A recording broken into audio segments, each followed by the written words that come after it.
तर मला एका ताईंची कमेंट आली होती की ट्रफल कसं बनवायचं हे डिटेलमध्ये सांगा। तर त्यासाठी आज आपण ट्रफल कसं बनवायचं हे मी प्रॉपर तुम्हाला सांगणार आहे।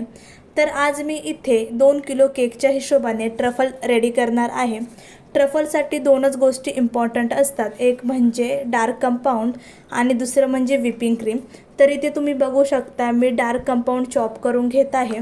आपलं एक पॉकेट 500 ग्रॅमचं असतं, तर मी 2 किलोसाठी 1000 ग्रॅम डार्क कंपाऊंड यूज करते। तर तुम्ही इथे बघू शकता मी हे पूर्ण चॉप करून घेत आहे। ते चॉप करून घेतल्यानंतर इथे मी 500 मिली व्हिपिंग क्रीम घेत आहे आणि ट्रफलचा रेशो नेहमी 1:2 असावा, म्हणजे 2 पट चॉकलेट आणि त्याच्या half cream.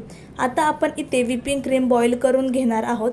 Double boil मेथडने boil नाही करायचं, नॉर्मल गॅसवर बॉईल केलं आणि ते चॉकलेटमध्ये टाकायचं आणि चांगलं मिक्स करून घ्यायचं जोपर्यंत स्मूथ टेक्स्चर येत नाही तोपर्यंत।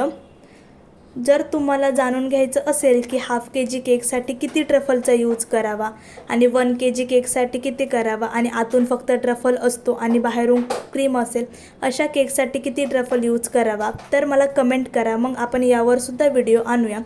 आणि आता आपण इथे रेडी केलेले ट्रफल एका पॅक कंटेनरमध्ये भरून फ्रीजमध्ये स्टोर करू शकतो।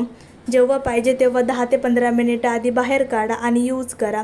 तर तुम्ही इथे बघू शकता आपलं प्रॉपर ट्रफल इथे रेडी झालं आहे।